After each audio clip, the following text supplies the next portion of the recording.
ஆண்டவருடைய நாமம் மகிமைப்படுவதாக. கர்த்தருடைய வார்த்தைகளை கேட்கும்படி அவருடைய சமூகத்தில் வந்திருக்கிற உங்கள் யாவருக்கும் ஆண்டவராகிய இயேசுவின் நாமத்தில் வாழ்த்துக்கள். ஆன்லைன் வழியாக இந்த செய்தியை கேட்கிற உங்களையும் கர்த்தர் ஆசீர்வதிப்பாராக.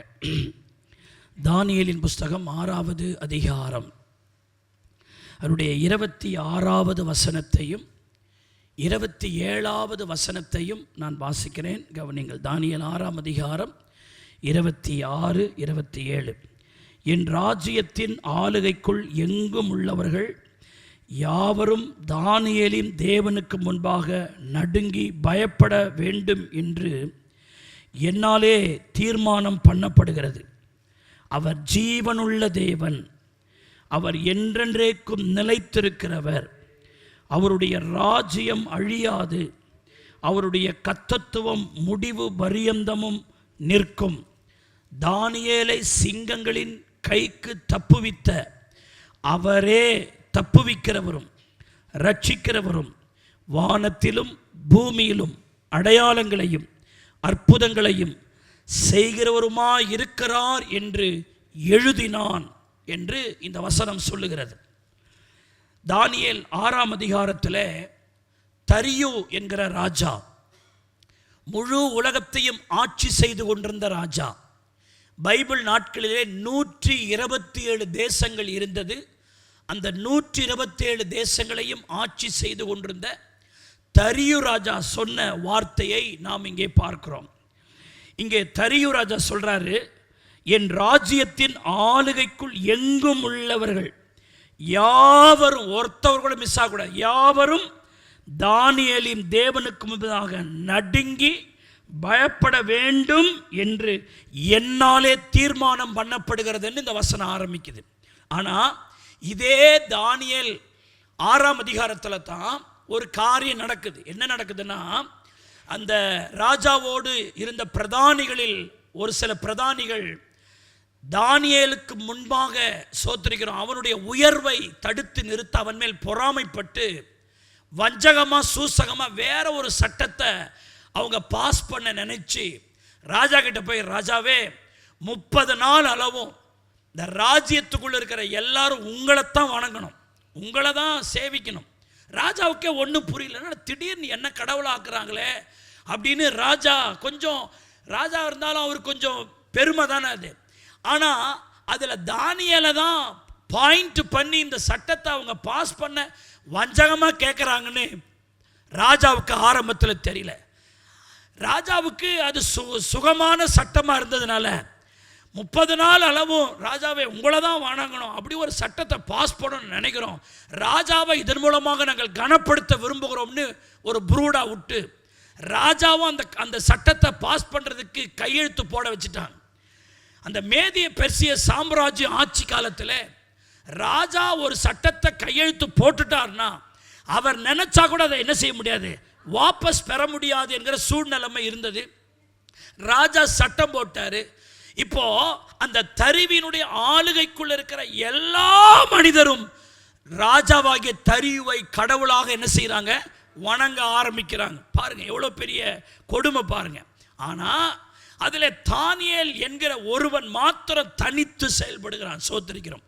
அந்த பத்திரத்துக்கு கையெழுத்து வைக்கப்பட்டதென்று தானியேல் அறிந்த போதிலும் கூட அந்த சட்டத்தை அவன் மதியாமல், அந்த சட்டத்தின்படி ராஜாவை வணங்காமல், தேவனாகிய கர்த்தரையே வணங்கி ஜெபித்து தன் ஜெபத்தை விடாமல், தன்னுடைய தேவனை நோக்கி அவன் செய்கிற விண்ணப்பத்தை நிறுத்தாமல், தான் கையெடுத்து வணங்கக்கூடிய ஜெபிக்கக்கூடிய ஒரே ஒருவர் தான், அவர்தான் அந்த யெகோவா தேவன், அவரை தவிர நான் வேற யாரையும் வணங்க மாட்டேன்னு சொல்லி அதில் உறுதியாக அவன் நின்றான். அது நிமித்தம் அவனை தூக்கி சிங்கக்கபில போட்டாங்க. சிங்கக்கபில போட்டவனே தான் ராஜாவுக்கு விவரம் தெரியுது, இவங்க என் மேலே உள்ள பாசத்தினால் அந்த சட்டத்தை போடலை, தானியேலை சிக்க வைக்கணும்னு சட்டத்தை போட்டிருக்கான்னு பின்னாடி ராஜாவுக்கு தெரிஞ்சு, ஐயோ நான் போட்ட கையெழுத்து தானியேலுக்கே பிரச்சனையாயிடுச்சேன்னு சொல்லிட்டு ராத்திரியெல்லாம் தூக்க வராமல் சோத்திரிக்கிறோம் அவனை சிங்கக்கபில போட்டுட்டு அவன் படாத பாடுபட்டு அப்புறம் மறுநாள் போய் ஆண்டவர் ஒருவேளை அவன் ஜெபிக்கிற ஆண்டவர் அவனை காப்பாற்றிருப்பாரோன்னு அவன் போய் கேட்க சிங்கக்கபிலிருந்து சத்தம் வருது, ராஜாவே நீர் என்று வாழ்க, சிங்கங்கள் என்னை சேதப்படுத்தல, நான் ஜெபித்த தேவன் என்னை காப்பாற்றினார், நான் ஜெபித்த தேவன், அதனால நான் காப்பாற்றப்பட்டிருக்கிறேன், சிங்கங்கள் என்ன படுத்தல, சேதப்படுத்தல அப்படின்னு எல்லாம் கதெல்லாம் மாறி போச்சு. இப்போ சோத்திரிக்கிறோம், இந்த சிங்கக்கபில போய் எவனும் ஜீவனோடு வந்ததா சரித்திரம் இல்லை. ஆனால் இவன் உண்மையான ஒரு தேவனா இருக்க போய்த்தானே, அவன் ஜெபித்த தேவன் அதனால தானே காப்பாத்தினாரு. இப்போ சட்டம் மாறுது. என்ன மாறுதுன்னா, எந்த அதிகாரத்தில் ராஜாவைத்தான் எல்லாரும் வணங்க வேண்டும் என்று சட்டம் போட்ட அதே 127 தேசத்தில் அந்த ராஜாவை இப்ப சட்டத்தை மாத்துறாரு. சொல்றாரு, என் ஆளுகைக்குள் எங்கும் உள்ளவர்களுக்கு நான் சொல்றேன், எல்லாரும் தானியேலின் தேவனுக்கு முன்பாக பயந்து நடுங்க வேண்டும். இங்க ஒன்ன நீங்க புரிந்து கொள்ளணும், ஒரு தேவ பிள்ளை ஜெபிக்க முழங்கால் படித்தாங்கன்னா எல்லா தலைகளாய் கர்த்தர் மாற்றுகிறார், சட்டங்களை தலைகளாய் மாற்றுகிறார், சூழ்நிலைகளை தலைகளாய் மாற்றுகிறார். ஒருவேளை சூழ்நிலைகள் உனக்கு எதிராக இருக்கலாம், சட்டங்கள் உனக்கு எதிராக இருக்கலாம், உன் குடும்ப சூழ்நிலைகள் உனக்கு எதிராக இருக்கலாம். நீ முட்டி போட்டு ஜெபம் பண்ணி பாரு, உன்னுடைய ஜெபம் சட்டங்களை மாற்றும், உன் ஜெபம் உன் குடும்ப சூழ்நிலைகளை மாற்றும், உன் ஜெபம் உன் குடும்ப வறுமைகளை மாற்றும். கையை தட்டி உன்னுடைய ஜெபம் உன் குடும்பத்தினுடைய எல்லா வேதனைகளை, எல்லா கஷ்டத்தை, எல்லா வியாதிய, எல்லா பிரச்சனைய, எல்லா வறுமைய, எல்லா துயரங்களை உன்னுடைய ஜெபம், நீ ஜெபிக்கிற ஜெபம் மாற்றி அமைக்க வல்லமை உள்ளதாக இருக்கிறது. அன்றைக்கு எஸ்தரும் சோத்ரே மொர்தெகாயும் யூத குலமும் ஜெபித்த அந்த ஜெபம் காரியம் மாறுதலாய் முடிந்தது என்று நாம் பார்க்கிறோம். ஜெபம் சாதாரணமானது அல்ல, ஜெபம் அப்படியே எதிர் திசையாக மாற்றிவிடும். சோத்திரிக்கிறோம் அருமையானவர்களே, நமக்கு ஆச்சரியம் பாருங்க, ஒரே அதிகாரத்தில் 2 சட்டம் வருது. அதுக்கு முன்னாடி என்ன சட்டம்? சோத்திரிக்கிறோம், தேவனை யாரும் வணங்கக்கூடாது, ராஜாவை வணங்கணும் ஒரு சட்டம் வருது. இப்ப ஜெபத்திற்கு பிறகு வேறு ஒரு சட்டம் இப்ப கிளைமிங்ல வருது. அது என்ன சட்டம்னா, தானியேல் எந்த தேவனை ஆராதித்தானோ அதே தேவனை தான் என் ஆளுகைக்குள் எங்கும் உள்ளவர்கள் ஆராதிக்க வேண்டும். இன்றைக்கும் நம்முடைய இந்திய தேசத்தில் அப்படிப்பட்ட சூழ்நிலைமை வர வேண்டும். இந்தியாவிலே இருக்கிற எல்லா மாநிலங்களிலும், இந்தியா முழுவதும் தேவனே கர்த்தர் என்கிற ஒரு சத்தம், தேவனைத்தான் எல்லாரும் சேவிக்க வேண்டும், கர்த்தராகிய இயேசு கிறிஸ்துவைத்தான் எல்லாரும் வணங்க வேண்டும், கர்த்தராகிய இயேசு கிறிஸ்துவுக்கு முன்பாக ஒவ்வொருவரும் முழங்கால் படியிட்டு ஜெபிக்க வேண்டும் என்கிற ஒரு சட்டம் நம்முடைய பாரத தேசத்திலே, இந்திய தேசத்திலே உண்டாகும்படியாக நாம் அன்றைக்கு ஒரு தனி மனிதனுடைய ஜெபம், ஒரு தானியேலுடைய ஒரு தனி மனிதனுடைய ஜெபம் தேசத்துக்கே ஒரு பெரிய சட்டத்தை உருவாக்க காரணமா இருந்ததே. நாம் இத்தனை பேர் ஜெபிக்கிறோமே, நம்முடைய ஜெபத்தை கேட்டு தேசத்திலே வெகு சீக்கிரத்திலே இந்த இந்தியா தேசம் ஆண்டவருடைய தேசமாக, ஹல்லேலூயா. அன்றைக்கு எலியா தான் ஒருவனாக நின்றான். சோத்திரிக்கிறோம், மற்றவர் எல்லாரும் ஆப்போசிட் தான். ஆனா ஜெபிக்கிற அந்த எலியாவினுடைய ஜெபம் காரியங்களை மாற்றி அமைத்தது. இன்றைக்கு இந்த செய்தியை கேட்டுக்கொண்டிருக்கிற அருமையான தேவனுடைய பிள்ளையே, நீ ஜெபத்தை புறந்தள்ளிட்டு எந்த மாற்றத்தை நீங்கள் எதிர்பார்க்க முடியாது. உங்கள் பலத்தை கொண்டு, உங்கள் பராக்கிரமத்தை கொண்டு, உங்கள் புத்தி கூர்மையை கொண்டு, உங்கள் சாதுரியத்தை கொண்டு எதையும் நீங்க மாற்றிட முடியாது. நீங்க ஜெபிக்கிற ஜெபம் தான் மாற்றத்தை உங்களுக்குள்ள கொண்டு வரும். நீங்க ஜெபிக்கிற ஜெபம் தான் உங்க குடும்பத்தில் நன்மையை கொண்டு வரும். நீங்க ஜெபிக்கிற ஜெபம் தான் சாபத்தை ஆசீர்வாதமாய் மாற்றும். நீங்க ஜெபிக்கிற ஜெபம் தான் துக்கத்தை சந்தோஷமாய் மாற்றும். நீங்க ஜெபிக்கத்தான் உங்க புலம்பலை ஆனந்த களிப்பாய் மாற்றும். நீங்க ஜெபிக்கிற ஜெபம் தான் கண்மலையை தண்ணீர் தடாகமாய் மாற்றும். நீங்கள் ஜெபிக்கிற ஜெபம் தான் வனாந்தரத்தில் வழியை உண்டாக்கும். நீங்கள் ஜெபிக்கிற ஜெபம் தான் அவாந்தர வெளிகளில் ஆறுகளை உண்டாக்கும். நீங்கள் ஜெபிக்கிற ஜெபம் கோணல் ஆனவைகளை செவ்வையாக்கும். பெரிய மாற்றம் உங்க ஜெபத்தின் வழியாத்தான் நடக்க முடியும். நீங்கள் விரும்புகிறதுனாலேயோ ஓடுகிறதுனாலேயோ நடக்காது. கர்த்தர் இறங்கினால் தான். நீங்கள் ஜெபம் பண்ணும்போது கர்த்தர் இறங்கினால் காரியங்களை கர்த்தர் மாற்றுகிறார். ஹல்லேலூயா. இந்த ஜெபம் பாருங்க, தானியேலுடைய ஜெபத்தை சோதரம் அந்த ராஜா பார்த்துட்டு சொல்றாரு, இந்த ஒரு மனிதன் ஆண்டவரை நோக்கி ஜெபிக்கிறது இவ்வளவு ஆசீர்வாதமா இருக்குது. நம்முடைய தேசத்தில் உள்ள எல்லாரும் தானியேலின் தேவனை சோதர வணங்கி ஜெபிப்பார்களானால் தேசத்தில் எத்தனை பெரிய ஆசீர்வாதம் உண்டாகும் என்று அந்த ராஜா அறிந்து என் ஞானத்தின் மூலம் தேசத்தை நான் ஆசீர்வாதமாய் மாற்ற முடியாது. தேவனுக்கு முன்பாக என்னுடைய ஜனங்கள் எல்லாரும் செபிக்க ஆரம்பிப்பார்கள், ஆனால் என் தேசம் ஆசீர்வதிக்கப்படும் என்று அவன் எண்ணினான். அதுதான் இயேசு சொன்னார், என் நாமம் தரிக்கப்பட்ட என் ஜனங்கள் தங்களை தாழ்த்தி தங்கள் பொல்லாத வழிகளை விட்டு திரும்பி சோத்திரிக்கிறோம், அவர்கள் என் முகத்தை தேடுவார்களானால் நான் தேசத்துக்கு என்ன தருவேன்? சேமத்தை தருவேன். தேசத்தில் ஒரு பெரிய மாற்றம் எதன் மூலம் வருதுன்னா ஜபம்தான். ஜபம் இல்லாமல் எந்த மாற்றத்திலும் தேசத்திலும் உண்டாகாது, குடும்பத்தில் உண்டாகாது, தனிப்பட்ட வாழ்க்கையில் உண்டாகாது. இன்றைக்கு இந்த செய்தியை கேட்டுட்டு இருக்கிற தேவனுடைய பிள்ளை, உன் வாழ்க்கையில் மாற்றப்பட வேண்டிய நிறைய காரியம் உண்டு தானே. இந்த காரியம் மாறணும் பாஸ்டர், என் குடும்பத்தில் இந்த சூழ்நிலை மாறணும், என்னுடைய ஃபேமிலியில் இந்த காரியம் மாறணும், ஏதோ ஒரு மாற்றம் நடக்கணும்னு நீங்கள் விரும்புகிறீங்க தானே தேவனுடைய பிள்ளையை. அது நீங்கள் ஓடி ஓடி உழைப்பது அந்த மாற்றத்தை கொண்டு வராது. அதற்காக நீங்கள் வேலை செய்ய வேண்டாம் என்று நான் சொல்லவில்லை. அது காரியங்களை மாற்றாது. காரியத்தை மாற்றுகிற ஒன்றே ஒன்றுதான் ஜபம், ஜபம், ஜபம். தேவனை நோக்கி நீங்கள் செய்யும் ஜபம். விசுவாசிக்கிற பிள்ளைகள் கைகளை தட்டி வாயை திறந்த, ஆண்டவரே நாங்கள் ஜபிக்கிற ஜபம் தான். அதனால தான் சபையை ஆண்டவர் ஜப வீடு என்று சொல்லுகிறார். என்னுடைய வீடு எல்லா ஜனங்களுக்கு என்ன வீடு?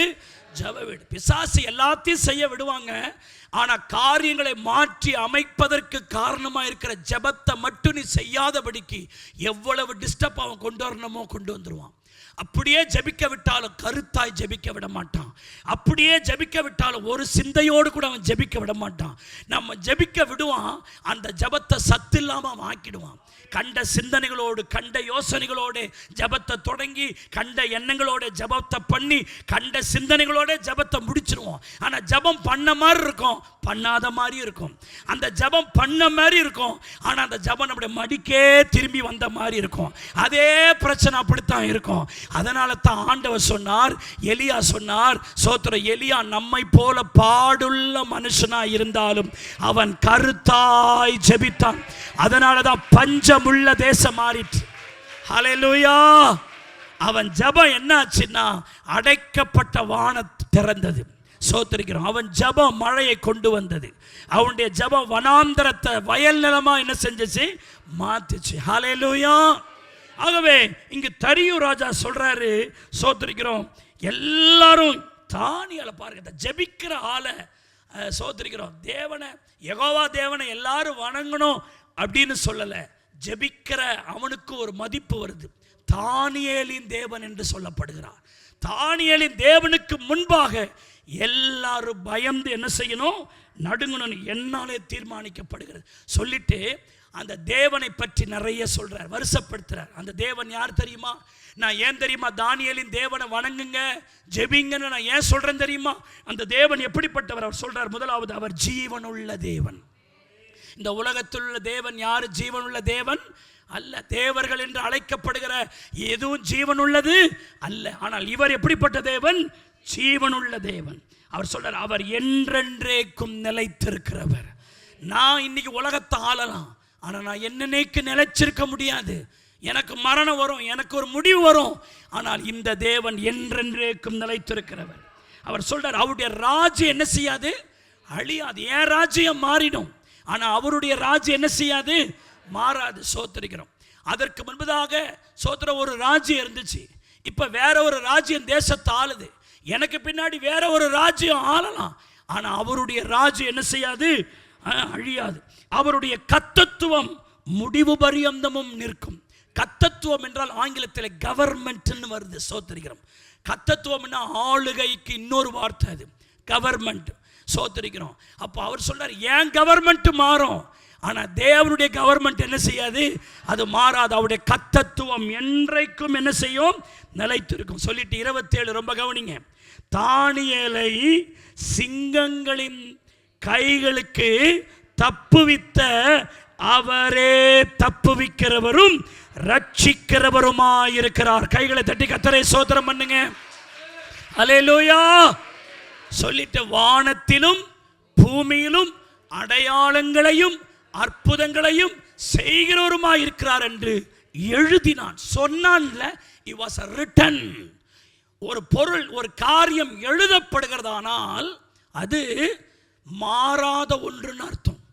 சொல்லும் மாறிடும், எழுத்து என்ன செய்யாது, மாறாது. எழுத்து கொள்ளும்னு பைபிள் இருக்குது. எழுதினது எழுதினதே என்று வேதத்தில் இருக்கிறது. ஒரு ராஜா இப்படி எழுதுறாருன்னு சொன்னா அது மாறாத ஒன்று, அதுதான் எழுதப்படும். சிலர் சொல்லுவாங்க, நான் சொல்றத வேணாலும் நீ எழுதிக்கோ, அதுதான் நடக்கும்னு சொல்லுவாங்க. இப்போ ராஜாவே எழுதுறார். இதில் ஒரே ஒரு வார்த்தையை மட்டும் இன்னைக்கு சின்னதாக ஒரு தியானிச்சுட்டு இந்த செய்தியை முடிக்க போகிறோம். அவர் சொல்றார் 27, தானியேலை சிங்கங்களின் கைக்கு தப்புவித்த அவரே தப்புவிக்கிறவராயிருக்கிறார். எல்லாரும் சபையார் வலது கையை உயர்த்தி சொல்லுங்க, தானியேலை சிங்கங்களின் கைகளுக்கு தப்புவித்த அவரே தப்புவிக்கிறவரும் ரட்சிக்கிறவருமாயிருக்கிறார்.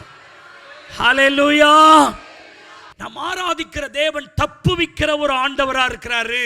இது தரியு ராஜா அதை சொல்றாரு. சோத்திரம். அவர் சொல்றாரு, இந்த தாவீதை என்னாலே, இந்த தானியேலை என்னாலே என்ன செய்ய முடியல, தப்புவிக்க முடியல. நான் அவனை தப்புவிக்கிறதுக்கு எவ்வளோ முயற்சி செஞ்சேன். உலகத்தையே ஆள்ற ராஜா, ஆனா என்னால தானியேல் என்ன செய்ய முடியாம போயிடுச்சு, தப்புவிக்க முடியாம போயிடுச்சு. ஆனா தானியேல் ஒரு தேவனை நோக்கி ஜெபம் பண்ணானே, அந்த தேவன் அவனை சிங்கங்களின் கைகளுக்கு தப்புவித்தாரே. சொல்லிட்டு அவரே தப்புவிக்கிறவர். இந்த உலகத்துல வேற யாரும் உன்னை தப்புவிக்க முடியாது. உனக்கு யாரு விடுதலை கொடுக்க முடியாது. உன்னை யாரு காப்பாற்ற முடியாது. உன்னை தப்புவிக்கிறவர் ஒரே ஒருவர், அவர்தான் கர்த்தராகிய இயேசு கிறிஸ்து. அவரே உன்னை தப்புவிக்கிறவர்.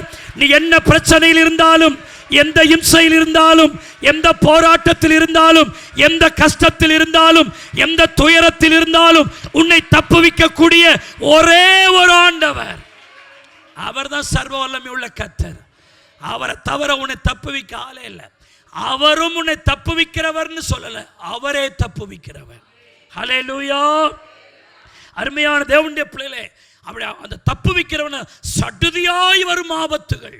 சில நேரங்கள் ஒரு பிரச்சனை வரப்போது முன்னுக்கிட்டே நமக்கு தெரிஞ்சிச்சுன்னு சொன்னா அதுல இருந்து காப்பாற்றுறதுக்கு வழியை கண்டுபிடிக்கும். திடீர்னு ஒரு பிரச்சனை வந்தால் யார் காப்பாற்ற முடியும்? சடுதியான ஒரு ஆபத்து வரும் பொழுது இயேசுவை தவிர உங்களை காப்பாற்ற யாரும் முடியாது. ஹல்லேலூயா. எல்லாரும் 24 மணி நேரம் உங்க பக்கத்திலே இருக்க மாட்டாங்க. ஆனா 24 மணி நேரமும் உங்களை காக்கிறதுக்கு உறங்காமலும் தூங்காமலும் இருக்கிற கர்த்தர் தான் உங்களை தப்புவிக்க முடியும். ஹல்லேலூயா. 2 கொரிந்தியர் 1வது அதிகாரம் 10வது வசனத்திலே அப்போஸ்தலனாகிய பவுல் இப்படி சொல்லுகிறார், அப்படிப்பட்ட மரணத்தினின்றும் அவர் எங்களை தப்புவித்தார், இப்பொழுதும் தப்புவிக்கிறார், இன்னமும் தப்புவிப்பார் என்று அவரை நம்பி இருக்கிறோம். இந்த வார்த்தையை பாருங்க, சோத்திரிக்கிறோம். எல்லாரும் உங்க கையை உயர்த்தி சொல்லுங்க, அவர் எங்களை தப்புவித்தார், இப்பொழுதும் தப்புவிக்கிறார், இன்னமும் தப்புவிப்பார் என்று அவரையே நம்பி இருக்கிறோம். நம்பி இருக்கிறோம்னு சொல்றவங்க கைகளை தட்டி அவரையே நம்பி இருக்கிறோம். ஏற்கனவே அவர்தான் எங்களை தப்புவித்தார், இப்பொழுதும் அவர்தான் எங்களை தப்புவித்துக் கொண்டே இருக்கிறார். என் வாழ்க்கையில இனியும் அவர்தான் எங்களை தப்புவிப்பார். ஹல்லேலூயா. எத்தனை பேர் அவர் எங்களை தப்புவித்தார்னு சொல்றவங்க, இப்போ கூட பாஸ்டர் அவர்தான் என்னை காப்பாத்திட்டு வராருன்னு சொல்றவங்க, என் வாழ்க்கையின் இறுதி வரைக்கும் அவர்தான் என்னை தப்புவிக்க போகிறார் என்று சொல்லுகிறவர்கள், ஹல்லேலூயா. பாஸ்டர் என் வீட்டுக்காரன் நம்பல, என் மனைவியை நம்பல, என் சம்பாத்தியத்தை நம்பல, சோத்திருக்கிற என் சொந்த பந்தங்களை யாரையும் நம்பல பாஸ்டர், என்னை தப்புவிப்பார்னு அவரை நம்பி இருக்கிறேன். என்னை ஏற்கனவே அவர் தான் தப்புவிச்சாரு, இப்பவும் அவர் தான் என்னை தப்புவிச்சுக்கிட்டே இருக்கிறாரு, இனி அவர் தான் எங்களை தப்புவிக்கிறார்னு சொல்றவங்க சத்தமா ஒரு ஆமென், சத்தமா ஒரு அல்லேலூயா. அவர் தான் நம்மை தப்புவிக்கிறவரா இருக்கிறார். ஆமென்னு சொல்லுங்க. ஹல்லேலூயா. அப்போ நீங்க ஜெபிக்கிற ஆளா இருந்தா இந்த காரியங்களை கர்த்தர் செய்றார். அப்ப ஜெபிக்கிறவர்களுக்கு தேவன் கொடுக்கிற ஆசீர்வாதம் தப்புவிப்பார். என்ன பிரச்சனை வந்தாலும், what problem, any problem, whatever, எது வந்தாலும் சரி, உன்னை காப்பாத்துறதுக்கு வேற எதுவுமே இல்லை. சில நேரம் காப்பாத்துறதுக்கு பக்கத்தில் இருந்தா தானே ஏதாவது கூட செய்ய முடியும். நான் பக்கத்தில் இல்லாத நேரம் ஆபத்து வந்தால் யார் காப்பாற்ற முடியும்? நான் சொல்றேன், அருமையான சகோதரனே, சகோதரியே, வாலிப தம்பி, வாலிப தங்கச்சி, யாரும் உன்னை தப்பு வைக்க முடியாது. யார் 24 மணி நேரம் கூட இருக்க முடியாது. 24 மணி நேரமும் உன்னை தப்புவிப்பதற்கு உன்னோடு கூட இருக்கிற ஒரே ஒருவர் அவர்தான் கர்த்தராகிய இயேசு கிறிஸ்து. அவர்தான் உன்னை தப்புவிக்கிறவராக இருக்கிறார். ஹல்லேலூயா. ஒரு 3 காரியம் மட்டும் வேகமா சொல்றேன். அவரை நோக்கி ஜெபிக்கிறவர்களை எப்படிலாம் அவர் தப்புவிக்கிறார். சங்கீதம் 35வது சங்கீதம் அதனுடைய 10வது வசனம் இப்படி சொல்லுகிறது. இந்த வசனம் ரொம்ப பிடிச்ச வசனங்க. சிறுமைப்பட்டவனை அவனிலும் பலவானுடைய கைக்கும், சிறுமையும் எளிமையுமானவன கொள்ளையிடுகிறவனுடைய கைக்கும் தப்புவிக்கிற உமக்கொப்பானவர் யார்? தப்புவிக்கிற உமக்கொப்பானவர் யார்? இது கூட இல்லைங்க, தப்புவிக்கிறவர் யார்? கர்த்தாவே என்று என் எலும்புகளெல்லாம் சொல்லும். என்ன வாய் சொல்லுன்னா பரவாயில்ல, என் நாவு சொல்லுன்னா பரவாயில்ல. அவர் சொல்றாரு, என்னை தப்புவிப்பார்னு என் வாய் என் நாவு இல்லை, என் ஒவ்வொரு எலும்பும் அதை சொல்லும், என் ஒவ்வொரு நரம்பும் அதை சொல்லும், என் ஒவ்வொரு சதைகள் அதை சொல்லும், என் சரீரத்தில் இருக்கிற ஒவ்வொரு அணுவும் அதை சொல்லும். அவர் தான் தப்புவிக்கிறார். என்ன வேர்டு பாருங்க. தாவீது சொல்றார், என் வாய் சொல்ல, என் நாவு மட்டுமல்ல, என் சரீரத்தில் இருக்கிற ஒவ்வொரு எலும்பும், ஒவ்வொரு நரம்பும், ஒவ்வொரு இரத்த நாளங்களும், ஒவ்வொரு தசைகளும், ஒவ்வொரு திசுக்களும் சொல்லும். அவர்தான் எங்களை தப்புவிக்கிற ஆண்டவர். ஹல்லேலூயா. அவர் யாருக்கு அவர் தப்புவிக்கிறாரா? பலவானின் கைக்கு தப்புவிக்கிறார். பலவான். சில நேரம் பிசாச பலவான் என்று பைபிள் சொல்லுகிறது அல்லவா? சோத்திரம். பிசாசுக்கு பல பேர் பைபிள் இருக்கு. அதுல ஒன்று என்னங்க? பலவான். உன்னை கொள்ளையிட பார்க்கிறவன், உன்னை கரு அறுக்க பார்க்கிறவன், உன் வாழ்க்கையை டெமாலிஷ் பண்ணின்னு பார்க்கிறான், அவன் பலவான் என்று பைபிள் சொல்லுகிறது. நீ பலவானை முந்தி கட்டினால் ஒழிய நீ கொள்ளையிட முடியாது என்று சாத்தானை குறித்து கர்த்தர் சொல்லுகிறார். அருமையான தேவனுடைய பிள்ளையே, அந்த பலவானின் கைக்கு நம்மை தப்புவிக்கிறார். சிறுமைப்பட்டவனை அவனிலும் பலவானுடைய கைக்கும், எளிமையும் சிறுமையும் எளிமையுமானவனை கொள்ளையிடுகிறவனுடைய கைக்கும் தப்புவிக்கிறார். ஹல்லேலூயா. நேபுகாத்நேச்சார் இப்படி சொன்னா, உங்களை என் கைக்கு தப்புவிக்கிற தேவன் யாருன்னு கேட்டான். தானியேல் 3:15 எவ்வளவு திமிர்த்த நட்டு பாருங்க.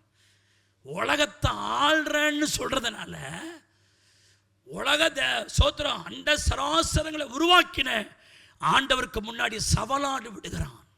சாத்ராக் மேஷாக் ஆபோத்தனங்களை பார்த்து சொல்றான், என்ன இந்த தூரா சமபூமி நான் நிறுத்தியிருக்கிற சிலையை வணங்குடான்னா நாங்கள் தேவனத்தை ஆராதிப்போம், இயேசுநாதத்தை ஆராதிப்போம்னு சொல்லி இப்போ சொல்லிட்டு இருக்கிறீங்க. என்ன உங்களுக்கு கிள்ளுக்கிற மாதிரி தெரியுதா? உனக்கு உலகத்தை ஆள்ற ராஜா தெரியல உனக்கு? நான் நினைச்சா என்ன செய்வேன் தெரியுமா? என் கோபத்தை அதிகப்படுத்தாத. என் கைக்கு உங்களை எவனும் என்ன செய்ய முடியாது, தப்புவிக்க முடியாது. எந்த தேவனும் தப்புவிக்க முடியாது என்று கொக்கரித்தான். காரணம், உலகத்தை ஆள்றோம், நம்மளை ஆடுறா சோத்திருக்கிறோம். நம்ம கையில் இருக்கிற ஒன்று யாரும் வெளியே எடுக்க முடியாது என்று அவன் எண்ணினான். ஆனால் ஜெபிக்கிற சாத்ராக் மேஷாக் ஆபேத்ரோ பயப்படாமல், ஜெபிக்கிறவன் எவனுக்கும் பயப்பட மாட்டான். தேவனை நம்பி இருக்கிறவன் அரட்டல் உருட்டலுக்கு பயப்பட மாட்டான். ஹல்லேலூயா. அவங்க சொன்னாங்க, நேபுகாத்நேச்சாரே, உனக்கு உத்தரவு சொல்ல எங்களுக்கு அவசியம் இல்லை. நாங்கள் ஆராதிக்கிற எங்கள் தேவன் எங்களை தப்புவிக்க வல்லவராய் இருக்கிறார். ராஜாவாகிய உம்முடைய கைக்கும் எரிகிற இந்த அக்கினி சூளைக்கும் அவர் எங்களை தப்புவிப்பார். ஹல்லேலூயா. எந்த ராஜா வீர வசனம் பேசினானோ டர்ஜாயிட்டான். என்னடா 3 பேரை கட்டித்தானே போட்டோம், 4 பேர் உலாவுறாங்களே, அதுல 4வது சோதரம் ஆளு தேவ புத்தருடைய சாயலை போல இருக்கிறதேன்னு சொல்லிட்டு அவன் தூரத்தில் நின்று அந்த சாத்ராக் மேஷாக் ஆபேத்நேகோ நெருப்பு தழல்ல இருந்து சொல்றான், ஜீவனுள்ள தேவனுடைய தாசர்களே வெளியே வாங்கன்றான். தோத்திரம். ஜெபிக்கிறவனுக்கு என்னைக்குமே மரியாதை தான். நீ கட்டி போட உனக்கு முடியுமானால் அந்த கட்டுகளை அவிழ்த்தவனை காப்பாற்ற தப்புவிக்க என் ஆண்டவரால முடியும். ஹல்லேலூயா.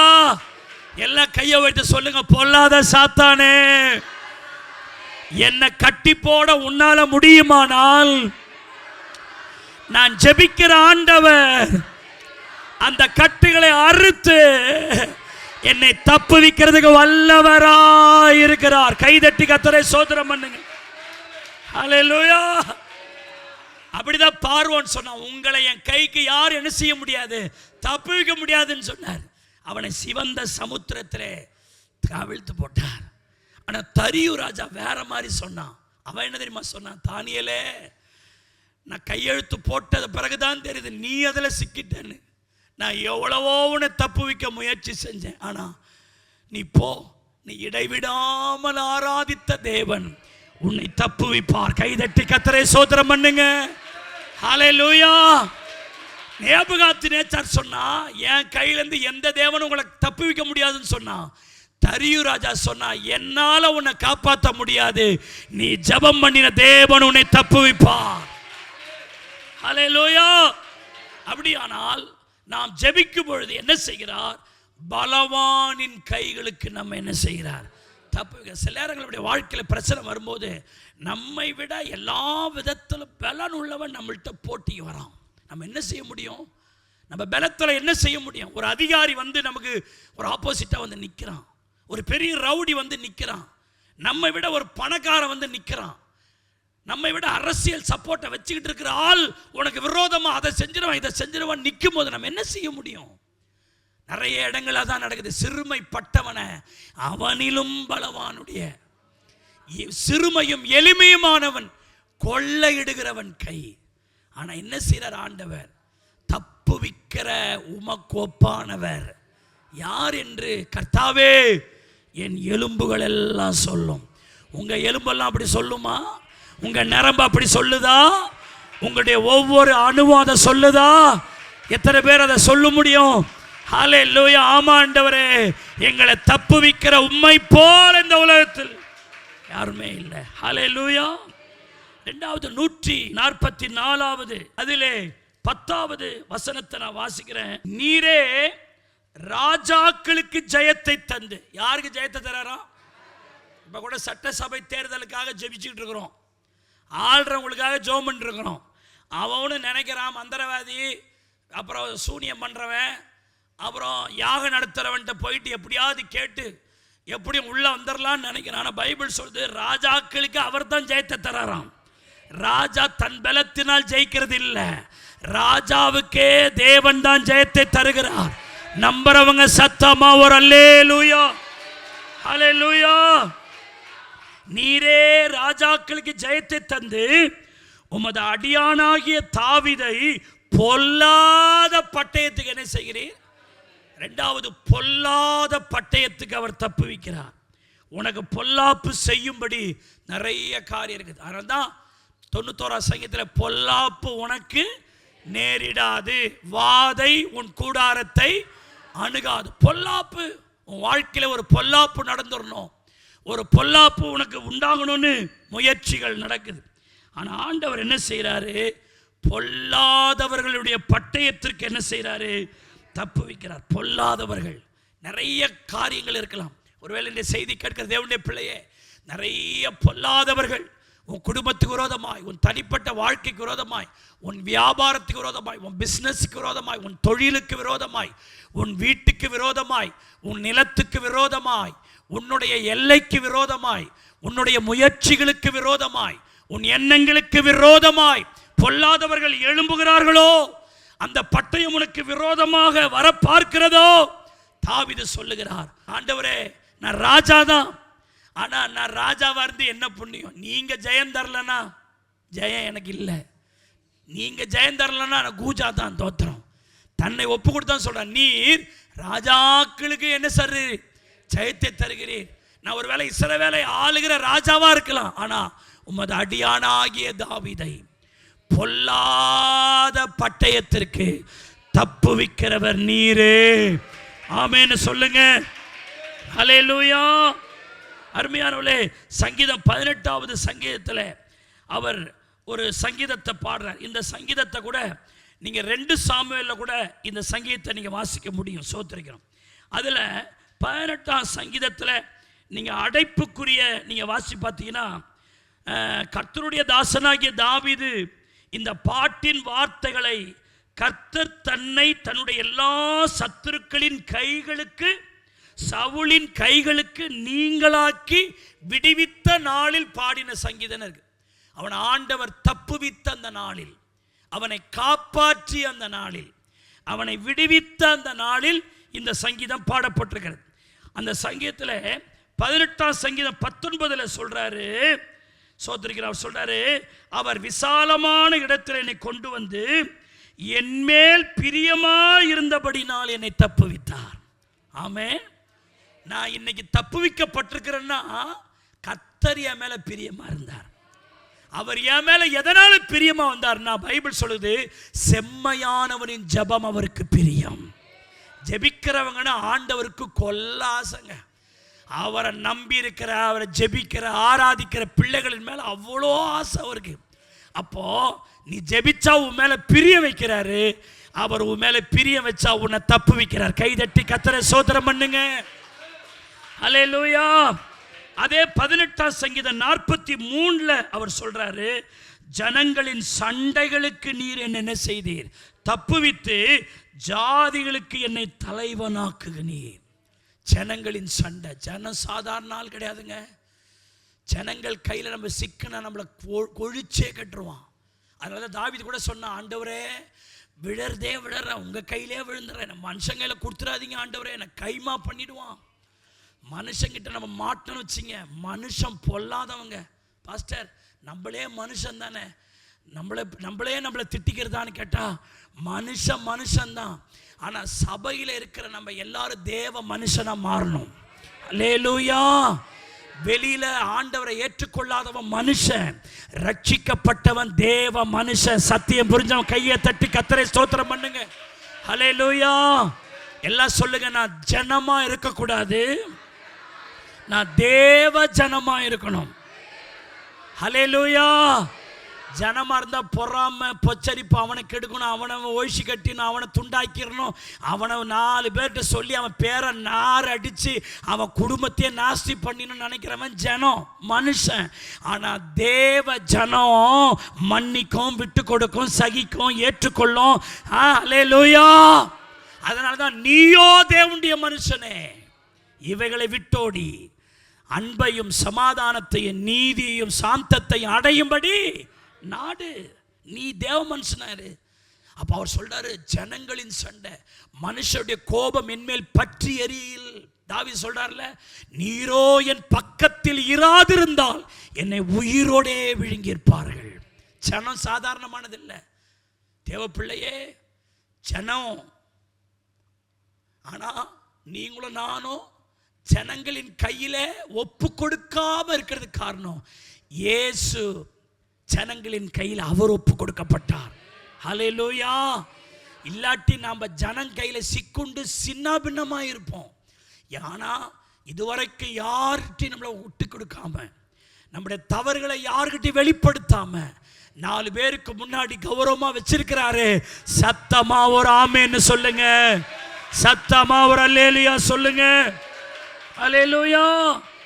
அதே 18வது சங்கீதம் 48வது வசனம் இப்படி சொல்லுது, அவரே என் சத்துருக்களுக்கு என்னை விலக்கி விடுவிக்கிறவர், எனக்கு விரோதமாக எழும்புகிறவர்கள் மேல் என்னை நீர் உயர்த்தி கொடுமையான மனுஷனுக்கு என்னை தப்புவித்தேன்.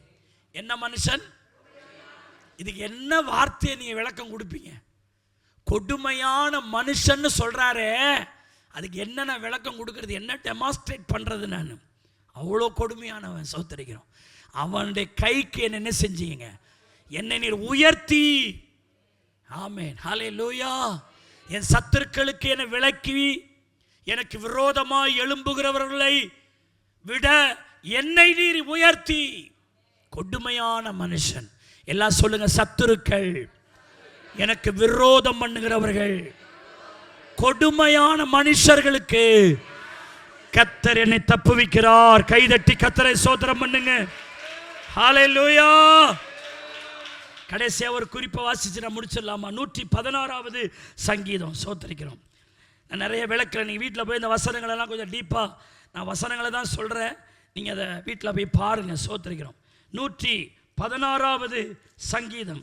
ஸ்தோத்திரிக்கிறோம். அதில் அருமையான தேவனுடைய பிள்ளை 8வது வசனத்தை பாருங்கள். அதில் சொல்கிறாரு, என் ஆத்துமாவை மரணத்திற்கும் என் கண்ணை கண்ணீருக்கும் என் கால்களை இடறலுக்கும் என்ன செய்தீர். இங்க ஒரு 3 காரியத்தை சொல்றார். இந்த வசனம் எதை காட்டுதுன்னா, முழுமையான ஒரு தப்புவிப்புதலை இது குறிக்கிறது. முழுமையான, எனக்கு அவர் முழுமையான தப்புவிப்புதலை இந்த வசனம் காட்டுகிறது. என் ஆத்துமாவை மரணத்துக்கு தப்புவிக்கிறார். ஆத்துமா என்பது ஆவிக்குரிய காரியத்தை காட்டுகிறது. என்னுடைய ஆவிக்குரிய விஷயங்களில், ஏன்னா ஆத்துமா வாழ்ந்தாதான் எல்லாவற்றிலும் வாழ்ந்தா எப்படி இருக்க முடியும்? சுகமாக இருக்க முடியும். பாவம் செய்கிற ஆத்துமா என்ன செய்யும்? சாகும்னு இருக்கு. அப்போ ஆத்துமா செத்துருச்சுன்னா தேவனுக்கு எனக்கு என்ன உறவு இல்லை. என் வாழ்க்கை அவ்வளோதான், அதோ பாதாளம்தான். ஆத்துமா வாழ்ந்தா தான் நீங்கள் ஜெபிச்சா அந்த ஜபத்தை கர்த்தர் கேட்பார். ஆத்துமா வாழ்ந்தா தான் நீங்கள் ஆராதிக்கிற ஆராதனை சத்தம் அவரை எட்டி பிடிக்கும். ஏன்னா உங்கள் உடம்புக்கு அவர் நேசர் அல்ல, உங்கள் ஆத்துமாவுக்கு அவர் நேசராக இருக்கிறார். ஆகவே ஆத்துமா வாழணும். அதனால தான் பைபிள் சொல்லுது, உன் ஆத்துமா வாழுகிறது போல எல்லாவற்றிலும் வாழ்ந்து.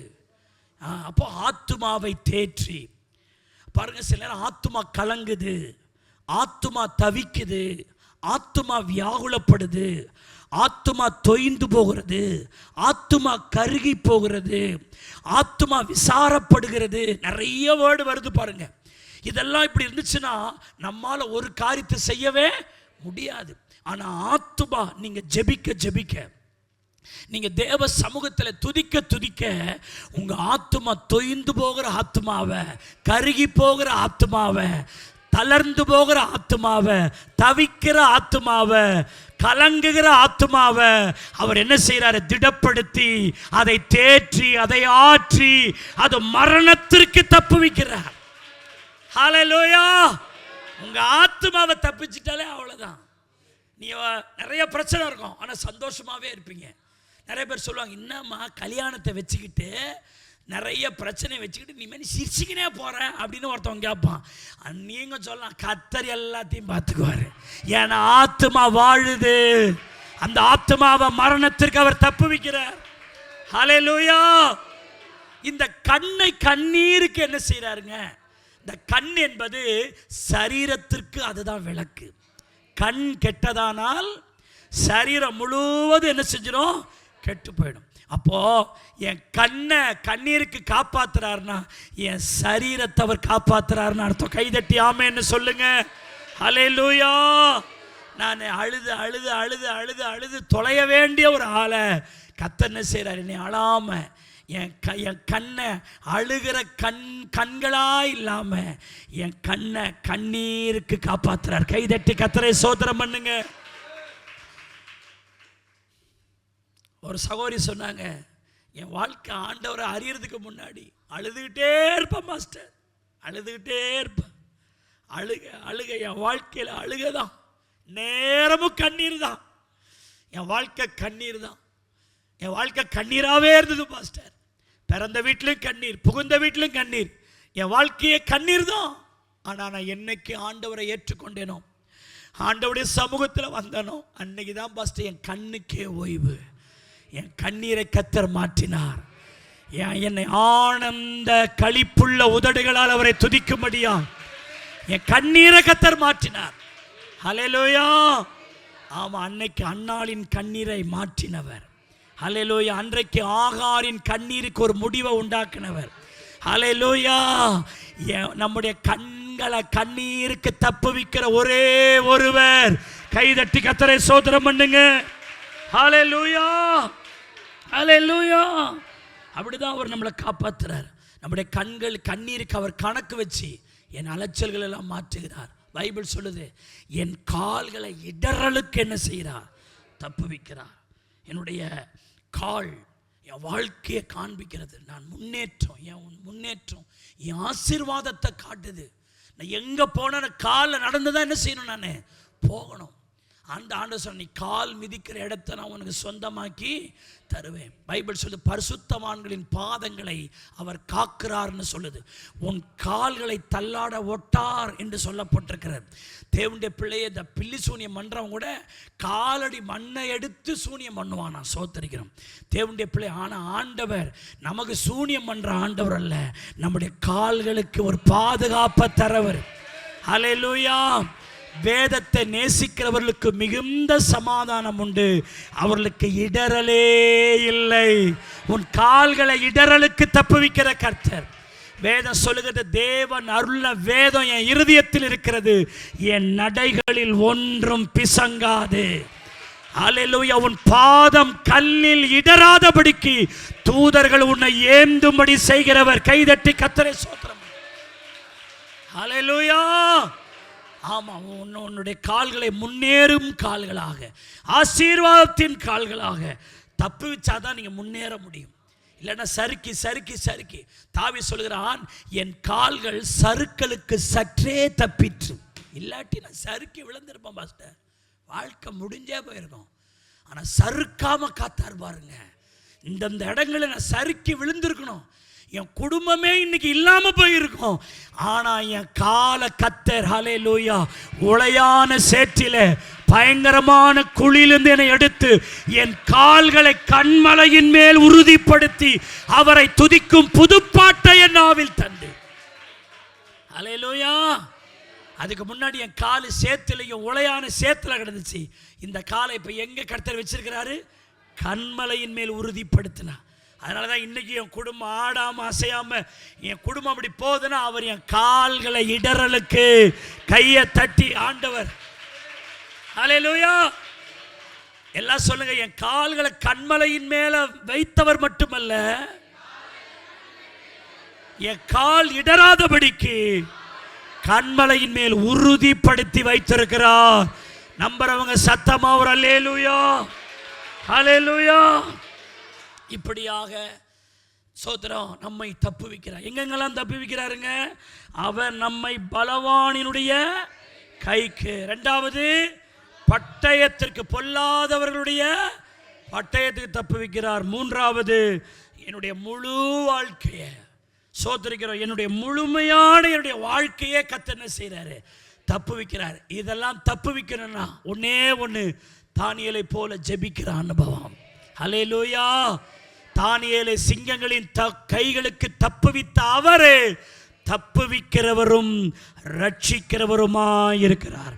கைகளை உயர்த்தி சொல்லுங்க, தானியேலை சிங்கங்களின் கைகளுக்கு தப்புவித்த அவரே தப்புவிக்கிறவரும் ரட்சிக்கிறவருமாய் இருக்கிறார். கைகளை தட்டி எல்லாரும் கர்த்தரை ஸ்தோத்திரம் பண்ணுவோம். ஸ்தோத்திரம் ஸ்தோத்திரம். நம்ம எல்லாரும் முழங்கால் படிடுவோம். ஹல்லேலூயா. ஸ்தோத்திரம். எங்களை நேசிக்கிற நல்ல பிதாவே, இந்த நல்ல அருமையான நேரத்திற்காய் ஸ்தோத்திரம். நீரே எங்களை தப்புவிக்கிற ஆண்டவராயிருக்கிறீர். ஆண்டவரே, ஆண்டவரே ஜெபிக்கிற தானியேலை அன்றைக்கு தப்புவித்தீர்.